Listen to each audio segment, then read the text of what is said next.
exactly know if this is gonna sound okay because of the microphone, but it is almost midnight. I went to town today.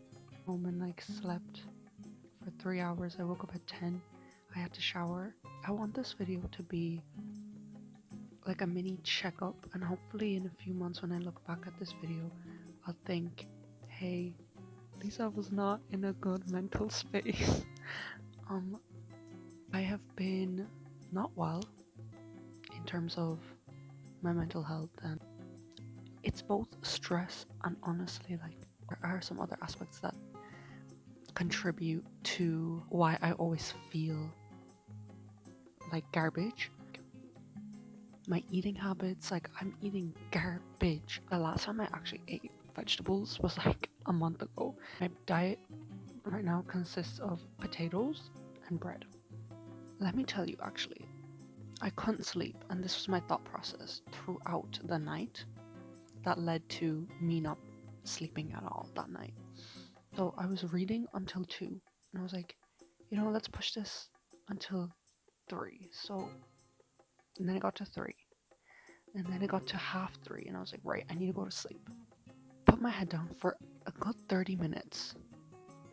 In those 30 minutes, I was thinking of an outfit that I built in my mind, and I was like, I have to get up and I have to try it on to see what it looks like. I got up, put on the outfit, liked it, sent the outfit to my friend. I was like, okay, it's getting serious now. It's like 5 in the morning. I need to go to sleep. I put my head down again for another 30 minutes. I started to think about the word Piccadilly, right? Piccadilly is such a good word for a Piccadilly. And then I started thinking about other words that are good names for things. Like the word bubble, and how that is like literally such a good word for a bubble. And then I was like, okay, you know what?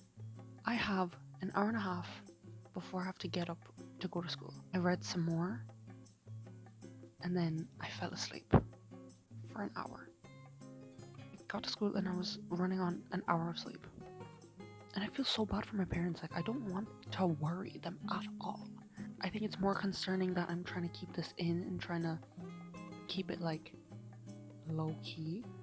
Because there are actually people who don't believe in mental health. They believe in any other like mental illness. I'm trying to raise awareness, and I'm trying to normalize talking about it. Well, it is a touchy subject, but like when you have poor mental health, it affects everything you do in your life. I honestly try. Like people are saying like, oh Lisa, just go to the doctors. I did. It didn't help. It affects my school performance. It affects my concentration. Like oh my god, my anxiety has been, I don't want to talk about it. Oh my god. Also, the one good thing that came out of me not sleeping last night is I have this much left. Also, I started listening to the audiobook, which is so much better, and I sped it up, so literally, oh my god, I got through it so fast. But yeah, audiobooks on YouTube, they work. They're so helpful. It's fine. You're still reading it. You're just listening to it and imagining it. So, past week, there isn't a day where I'm not worrying about something, and it's going to be like that for the whole month of May. I always tell myself hey, it's okay. Everything will turn out fine. As long as you just try. You don't have to try your best. Just try. That's more important than telling people to try your best. To be honest, I don't know how hard I can try my best. I can try my best, but I don't know where that stops. I just can't think right now. Let's talk about something positive. Tomorrow, I'm going to see Dr.Strange. I'll see you soon. It's Thursday. Me and my friends went to see, oh my god, Dr.Strange, right? The way it ended kind of annoyed me, pissed me off, but I think that the way it was shot and the music, it was good. It was good. But overall, it was mid. The trailer hyped it up way too much then. It wasn't like No Way Home. No Way Home, there was so much hype and it lived up to it, but I don't know. I just think it's just another Marvel movie, Oh my god, I know you're gonna be proud of me. I know you're gonna be proud. I finished The Kind Worth Killing by Peter Swanson. I have a lot of things to say about this book, right? Also, let me tell you a synopsis of what the story is. Basically, this guy named Ted and this girl named Lily, their flight gets delayed. They meet at a bar in the airport, right? Ted wants to murder his wife, right? I won't tell you why. He just wants to murder his wife. And Lily's like, yeah, sure, I'll help you. That's all I'm gonna say. They try to plan out how they're gonna kill his wife. Also, if you want to follow my Goodreads, the link will be in the description.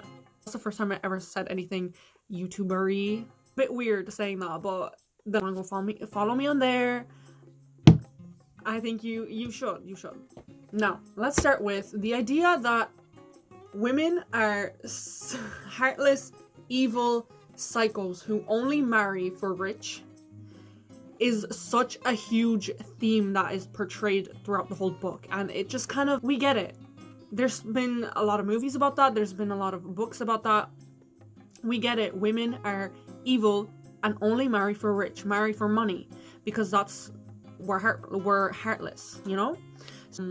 Psychological thriller. So one of the detectives, okay, I'm gonna spoil this. So basically, Kimball likes poetry, right? And he likes to write poems about his cases. Let me read one of his poems that he wrote about Lily, right? It's really creepy and it's really weird. Most of the women in the book are evil. Men are like, we feel bad for the men. This is one of the poems. It's on page 333. This one is about Miranda. As he wrote, there once was a girl named Miranda. It was clear that no one could stand her, but beneath all that crass was an excellent ass. So the rich men all lined up to land her. And then to the same page, there once was a novelist's daughter whose eyes were the green of seawater. I hoped to remove her clothing to prove that naked she'd look even hotter. And then look what he writes about Ted, a man. Oh my god. So there he says, there once was a husband named Ted who met his end in a volley of lead. It was clear he was rich and his wife was a bitch, so it's not a surprise that he's dead. Like, as if this is so, oh my god, giving very much misogyny, giving very much woman hater.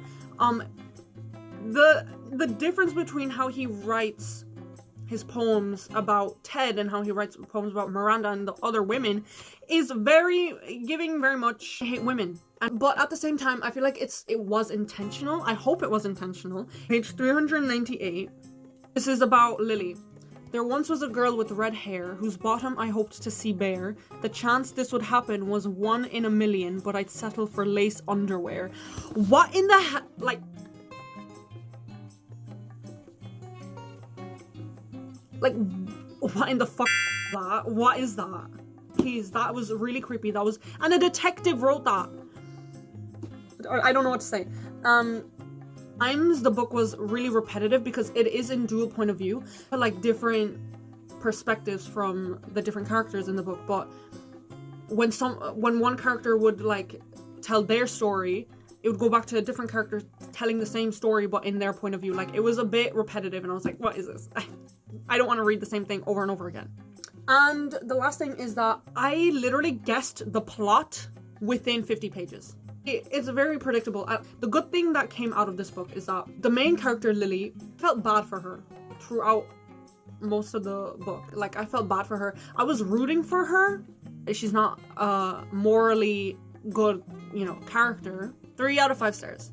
The only reason why I didn't give it any less, the story in itself, the story was told very well. However, there was a lot of weird happened that I was like, what the f reading? If you want to read it, read it. I think it gave what needed to be given. It wasn't like exceptionally great, but it was okay, you know? But yeah, let's start. I know the author's a racist. I know, but I just want to try it out. I want to see what the hype is about. The Sweetest Oblivion, but I will let you know how this goes. It's a romance, so hopefully I'll get through this quickly. Okay, I know I said this before in a different video, but I did find out later that she was a racist. I got this book in November last year before the controversy or whatever. That was a lot. I had a lot to say. I think that's it for today's video. I will see you very soon.